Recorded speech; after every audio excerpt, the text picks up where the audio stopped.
It's better to fail at our own dharma. And I'm speaking about dharma in this way of dharma being a way of practicing our life, cultivating our lives in a way that we uncover our gifts. And in that practice, there's a deeper and greater discovery of who we are. So this involves every aspect of who we are. It isn't separated from any part of life. And it's an endeavor to really meet everything that shows up along the way. So failing at our own dharma is a really important thing. And I want to go into that a little bit and respond to one of the messages about being stuck in the choice of two different directions, which I know happens for many people, where the physical body is feeling very exhausted in whatever your particular given life situation might be, work, family, everything else. And when you feel into yourself, you can feel exhaustion. And if you listen to your heart and feel your heart, the heart says to, let this go. And we spoke about the need to close one door so that another door can even become visible. And with this particular situation, there is a passion for another calling, something that the heart feels very passionate about. And there's a lot of energy. And then feeling into the body, in this case, there's an aliveness, there's a passion, there isn't exhaustion. So the choice seems to be clear, but it also involves some learning.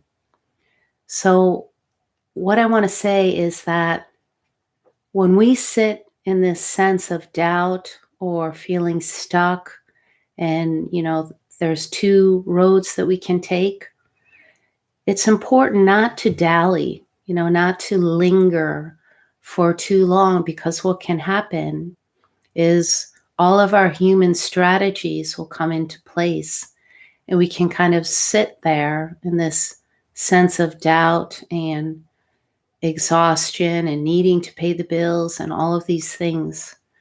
So there can come a point where you forget that you even have choice.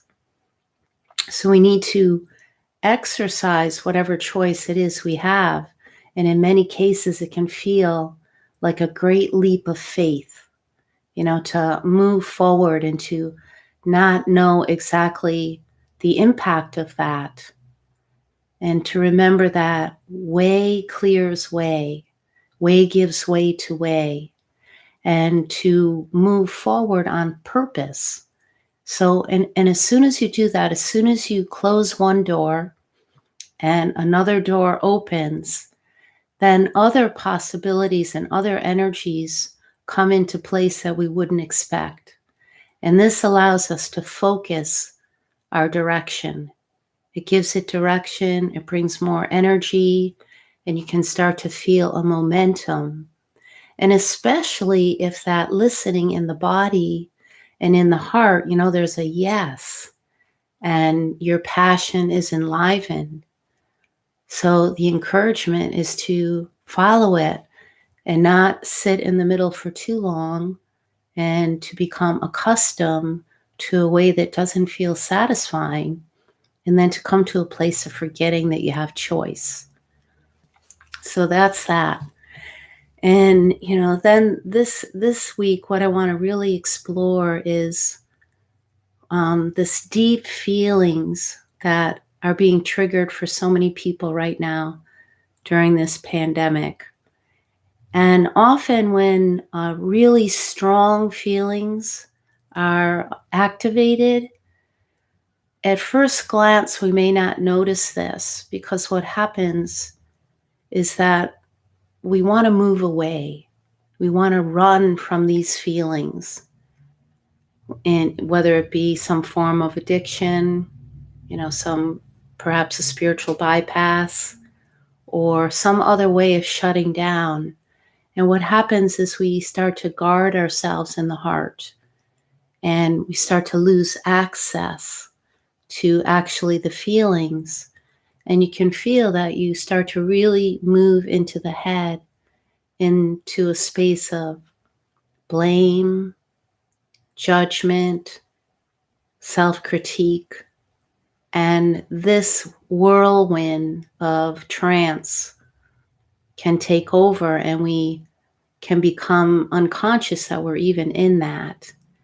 And especially when we're going into conclusion, of what this overwhelm of feeling means. So the first step is to be able to give yourself a little space so that you can just witness and notice that, oh, yes, there's that critical voice. There, I'm going into conclusion. There, I'm going into blame. And you can feel that you've really kind of almost disassociated from the body, really have left. But as soon as we can begin to notice and see that we've left, we've moved away from what's actually happening, then right there, we're accessing a portal to be able to recede, to lean back into the feelings that are happening, just to feel, which is not easy. And often when there's these really strong feelings, it means that some kind of earlier experience has been triggered. So the overwhelm of feeling, the strength of it might feel like it's too much. And again, if we're even lingering a bit in the space of the mind will perceive it as too much. So we breathe down into the body and just let yourself feel. And it might be that the body shakes. It might be that we notice the breath is short to start. And then we continue to breathe in and can feel a rawness of shaking and of feeling. But then as you continue to allow it to happen, you start to feel yourself sinking down into the base of the body. So what is happening is then the nervous system is starting to receive a new message of calm, and that place in the brain that holds the memory of trauma is receiving a new memory, and it can begin to reorganize and slow down. And this isn't often a very fast or quick process. But you can even feel right now, if you stay with me, if you've tended to be a little bit up in the head, I want you to just come with me now with your breath into your body. And notice that the moment that we breathe more in our bodies and we feel our feet on the ground, that there's an automatic calm, stillness that begins to implode throughout the body. And our nervous systems need this information. Now, everybody has trauma lingering from one degree to another. And when we're in a situation of challenge, as we all are in right now, we're more sensitive. We don't have all of the different ways in which we might move away from something available to us. The different places that you might go to, in the downtown, in the community. All of these things are kind of closed off. And in this way, this is a wonderful opportunity for residual trauma to be resolved, to be met. So the first part is just seeing How we may have gone into blame, blaming somebody else for our experience, how the critic may have become active and we're blaming ourselves, judging ourselves, feeling a sense of wrongness, and moving into this very collective kind of field of feeling unworthy. So these are all layers of perception that aren't even personal. They actually live in the collective field of humanity. And we can very easily move into these fields and think that it's about us and claim this to say, oh, this means I am unworthy. But unworthiness is not personal. It's a field of trance that we can end up in. Because in this exploration of who we are at our core, there's only worthiness. Your self-worth isn't earned. There isn't anything that you can do in life to attain worthiness. It's an inborn capacity, which is why the practice of dharma, of finding out who you are and doing it on purpose, is essential. You can even begin to feel this when you allow your nervous system to calm in that space of still, calm presence. Right along with it is a sense of okayness. Like what I am is okay. What I am is already enough. And whatever is happening right now, as long as I stay here in my body and allow myself to feel it all, you're going to come to the other side. Now, another question I had was regarding my sharing last week about my daughter who was nursing, and I needed to leave her very, very suddenly, and she had been with me almost every moment of the day. We had the family bed and all of these things, and she was nursing, and I was practicing attachment style parenting, and she came to me after I needed to leave and go to the hospital to give birth to my twins. It was her first time being away from me, and she didn't get to nurse. So she developed a stutter. So her nervous system was traumatized, her entire neurology, so that affected her speech. And she wasn't even able to get the words out that she still wanted to nurse. But I understood through the broken speech what she was asking for. And of course, I allowed her to continue to nurse. And then at about 6 months later, when one of my twins came home from the hospital, she kind of popped off the breast and she said, "Mom, I'm done." So that need in her was deeply met. It doesn't mean that, other things may not have happened later on, because parenting has to be the most difficult job on the planet. And I think you can't really say that until you've been a parent.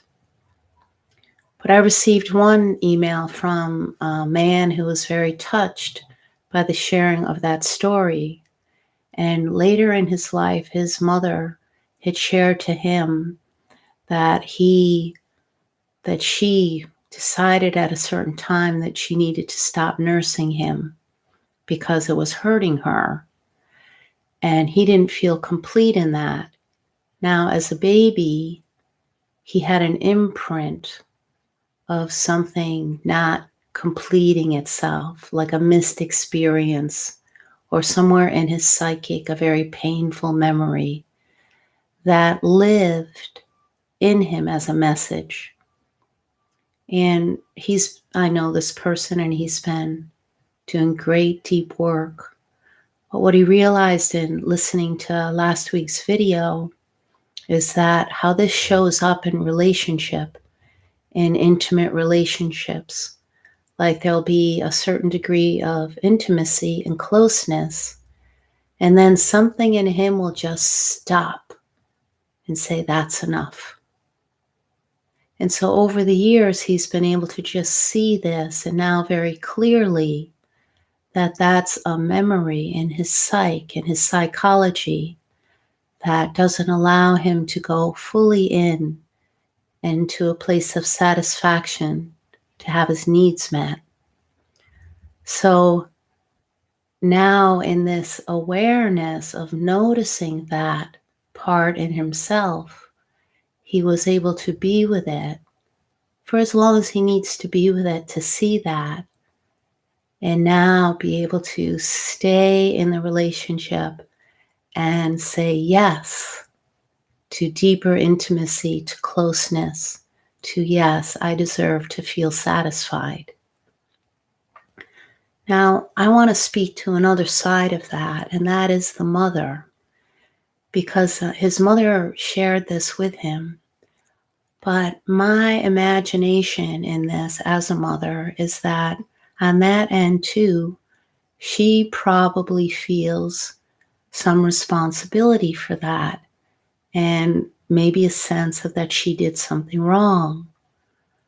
So that's the other side of, the humanness, like feeling we got cut off, and then feeling responsible for later on seeing how this might have impacted a person either immediately by how we've treated somebody, or later on. And I know as a parent, I wonder about this at different times. In hindsight, we always say, oh, I wish I would have done that differently. And I know for all of us, as we're awakening in our hearts, that if we could do something differently, we would have at the time. If we had the resources, the skill, the know-how, we would have. So this is where I want to invite the possibility of failing at something to be our greatest opportunity to grow in our hearts, to recognize that, yeah, if I could have done that differently, I would have done that differently. Had I had more resource in myself, or more resource around me to support me, more know-how, of course I would have. And I have that in my life in many different areas. But I would say, yeah, that perhaps I failed, I fell short, but also I learned more in that given situation than in any other. And it grew me in all directions. And it's nothing that a parent or any person forgets when they recognize that perhaps they've wounded somebody. And I'm not making excuses for anything, especially when there's tremendous abuse involved. To reconcile, if you're on the side of the one wounding, to be able to reconcile that in yourself can be incredibly challenging. So for me, in my own experience, I know that it's left an imprint on me anytime I've made a mistake that I'll never forget.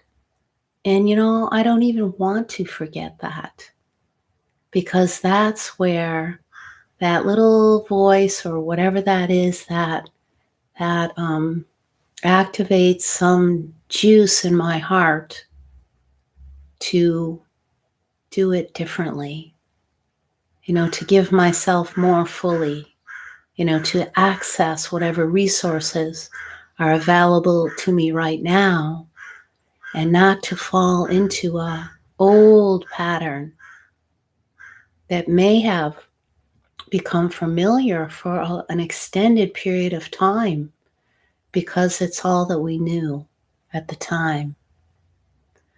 So this is how, we can come out of self-blame, to really reconcile and let ourselves fail at something, fail well. The greatest failings are the greatest learnings. So I wanted to address that. And I wanted to address also that in this sheltering in the heart is I was actually not going to do this program today because I feel very raw. I didn't have very much sleep last night, and I don't even have quite the words to express this process that I'm in. But I feel I'm in the midst of the process that all of us are in. And what I felt in the night was a headache. And I very rarely get headaches. And some people speak to me about migraines. And I can only have compassion for that, but I don't think I've ever had a migraine. But what I noticed, like I did sleep some, and that when I got up, that I still had like this, heavy energy right here in the front of my head. And my body felt like it wanted to weep, like something needed to cry. And I couldn't quite name exactly what that is. So what I did in the morning is I called up somebody that I often call, and that is my oldest daughter, the one who actually is the one in the story of nursing. She's a great listener. And I just said to her, I feel like I need to cry. And, she knows that sometimes that I can be perceived. Anybody who is a dharma teacher or a healer or a spiritual teacher can often have different kinds of projections put on them that they don't make mistakes, that they're not human, and that, so on and so forth, whatever that might be. So she is always clear to say to me, Mom, you're human, you can cry. And just in hearing that, I started to have tears. And then I went into a really big crying. And what I discovered was that trauma, was touched in me as it is in so many. And we have some changes happening in our house often because we're reliant on caregivers, because my daughter, one needs a nurse and the other needs a full-time assistant. So we often have a lot of people coming and going in our house. And during this COVID-19, people are reacting to it in a lot of different ways. There's so much confusion in the information that we're receiving. There's disagreement. There's lack of resources for some people. Some people go into fear, and some people will really go into guarding the heart. So then there can be this blaming that happens. So one of the workers on our team, her husband tested positive for COVID-19. And I didn't have that information until later. So then one of the other workers felt that I wasn't sharing enough information. But I don't need to go into all the details of that. But anyway, she decided to move on from this position because she didn't feel safe. And what I recognized later this morning was that I felt, wounded by that. I went into, for a moment, of feeling that I did something wrong again. I felt that sense of, wow, I did something wrong, but I didn't even, I asked, what is it? And I'm not getting the information. And so I let myself just feel like the tears of the changes getting accustomed to a particular person in the house, spending time training them, getting them familiar with your routines and how to be in your home, and getting used to who they are, and then having it change. And right now, at this time, we can't hire somebody new because of the sheltering in place. It's not a good time to be interviewing. But, anyways, when I let tears finally come, and this is really what the Dharma message is today, that I could feel in the flooding of tears, I could feel my nervous system changing, because that wasn't about this one experience. This was about being left very early in life, different times, and feeling alone in something.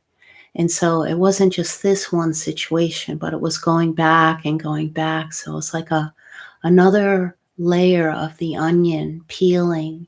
So I let myself, feel really raw and shake, and let those tears flood out.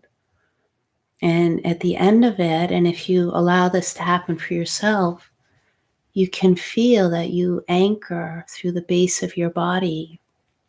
And so I had a direct experience of this today, of being in that space of headache, of feeling wrong, but and then almost identifying with it as I am. That means I'm wrong, you know, and holding that as an identity. But I was able to see that, and then to feel that however I may have been protecting myself, feeling the layers soften,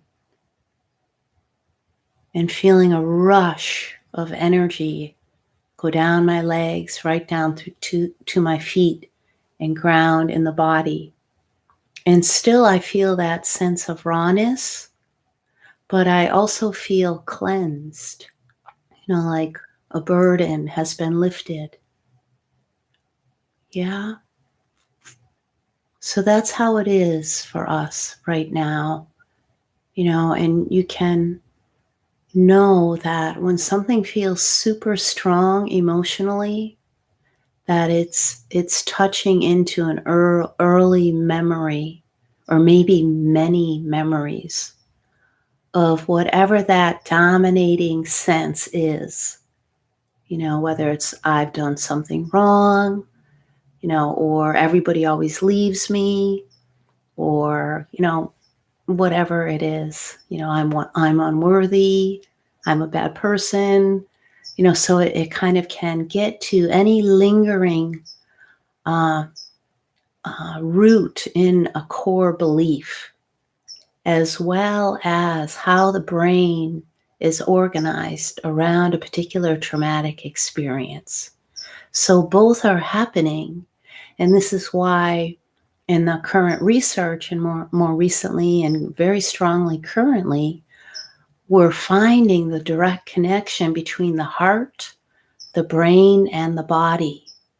So when we do not allow ourselves to just be the witness, first of all, of what's happening in our minds, whatever trance we might be identifying with, to give it space, and then to allow ourselves to feel.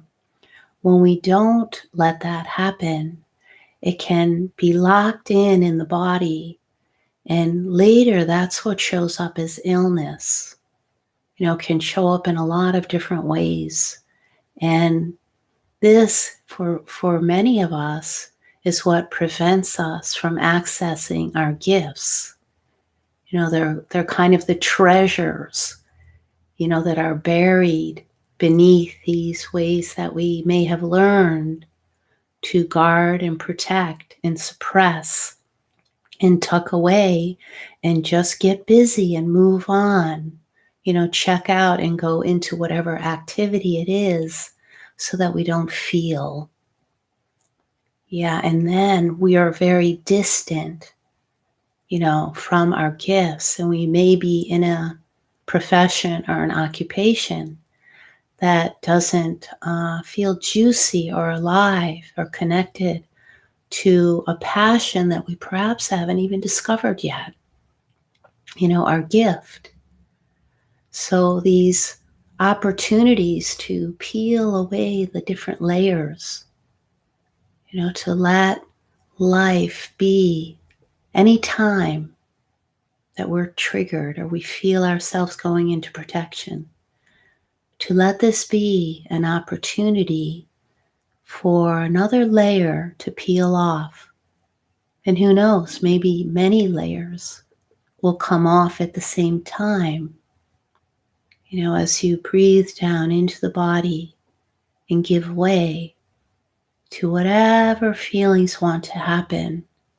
And notice any time that you might go back upstairs again, and take up that old familiar voice, or hear that judging, blaming, critiquing, especially the one that draws conclusion, because it's the one that draws conclusion that really can bring us into overwhelm. The one that says, oh, this is never going to be over. I'm never going to make it, that everything is, doomed. Those are conclusions that, yeah, just see them and employ a kindness. So let's do a little practice together now. And perhaps you've been, going into your body the whole time. But since I've been speaking about mother, I'd like to take us into a practice that is directly related to the Mother Earth. Because I know for some of us right now that we may be at home alone or have, lots of limitations placed around us to be able to sit with a friend even, in physical contact. That for many people right now, that's not available. And I know so many of us would love a hug right now. I want to give you one. So I want to teach you a meditation where you can feel the care, the love, and the protection of Mother Earth, because she is always here, and she lives inside of you. She is that endearing, nourishing, comforting presence that is always available within each and every one of us. So we're going to do something here that perhaps might be magical. I hope that it will be. So just go ahead and close your eyes and just feel that invitation to soften into your body. And maybe for a few moments, notice the breath, the inhalation, the exhalation, and let it widen and deepen in the body so that you can feel yourself expanding in the backside of the heart. You can feel your shoulders relaxing down and open. And you can feel the breath moving in the belly. You can let your arms relax.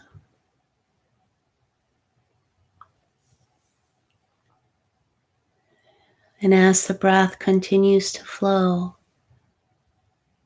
you may feel it traveling down your legs to the base of your feet.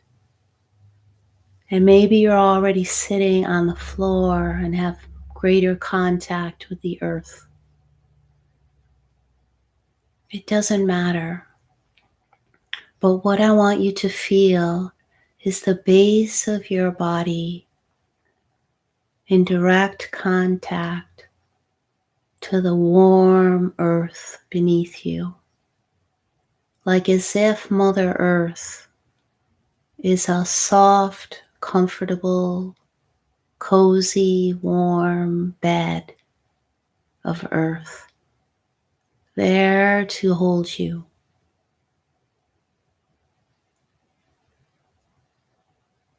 And feel her holding you so that as your breath continues to move in your body, that you may feel the breath and the rhythm of the earth extending up into your body, where you receive her warmth, where you receive her nourishment, her softness, her kindness, and you let that flow up into your body and invite it into any places in your body that may feel any sense of holding or guardedness or contraction. And just allow this great caring mother to soften those places through her kind, soft breath. Just allowing that to move and join with your breath, join with your tenderness, join with your deep care, remembering that you wouldn't feel pain or discomfort or closing off in any way, or the tendency to leave would not even be here if you didn't care deeply. Deep care is inborn within each and every one of us,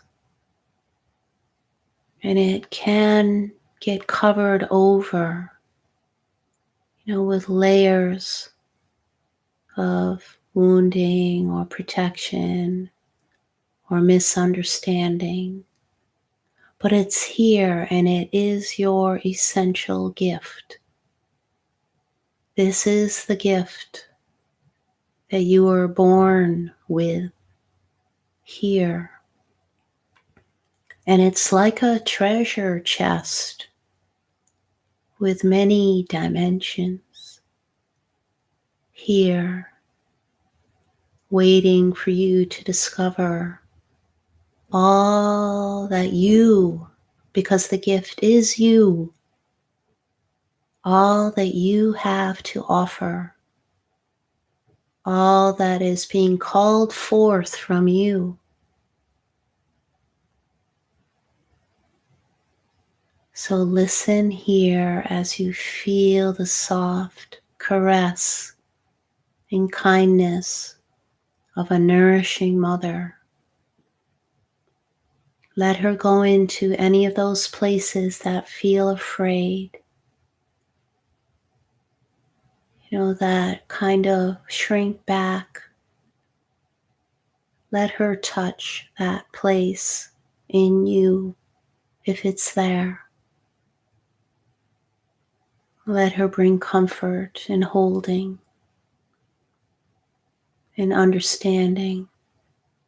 Of course, there's fear.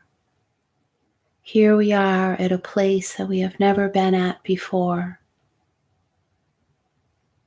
There's confusing information. Things have fallen away that aren't available to us in our ordinary lives. But here is a time to remember that the gift that you are is always here. This deep treasure chest has not gone anywhere. Let this kind, nourishing mother hold you here in whatever places need the most holding. whether it be fear or doubt or concern.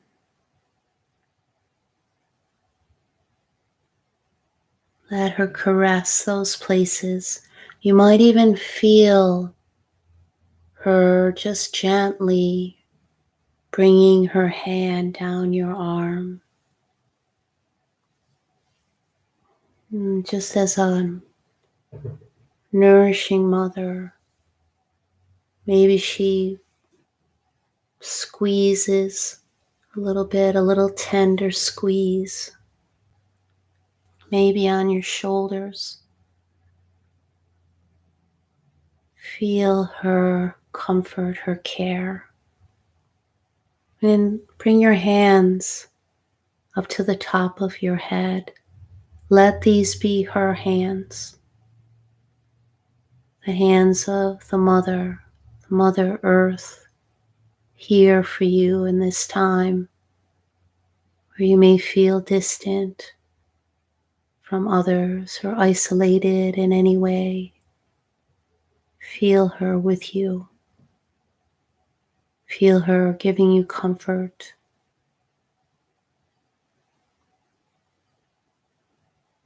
Accepting you exactly as you are right now, without asking you to be different in any way whatsoever. And then let your hands come back to your heart, one at the heart and one at the belly. And just breathe in her softness, her nourishment, her support for you as the gift. Always. And if there are tears or melting or energy moving, you let that happen. And you feel the base of your body anchored and rooted deeply in her care and her support. And feel the gratitude that naturally flows open when we've given ourselves an opportunity to be met, to be seen, to be held, to be comforted, to be listened to. No, to not shame that voice in the head, but to just notice it. And in the noticing, naturally an opening happens and we can descend into our bodies once again and feel whatever's been asking to be felt. And this is an unpacking, an unraveling, an uncovering of the gift of you that you always are. Always. And feel the gratitude and the shine from here. And let yourself blossom forth in the direction of your passion, following what you feel called to. And only you can hear that call and follow its precision, which will bring you focus, which will gather all of your energy, and which will unravel opportunities, present opportunities that you could never think of in your mind. Forces will gather.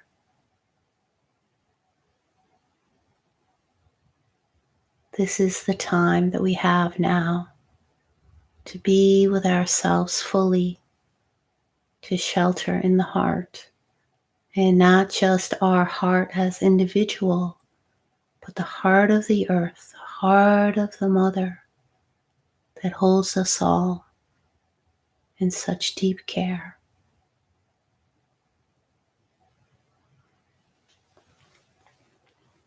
Now you can continue with eyes closed or open, but I just want to read something from Raya Mountain Dreamer. I find the intimacy with myself and the world for which my soul hungers, and in holding another or being held myself, I am able to retrieve the pieces of self I had left behind in my attempts to flee from pain. I find again the hopeful part of myself I divorced when my hopes were dashed.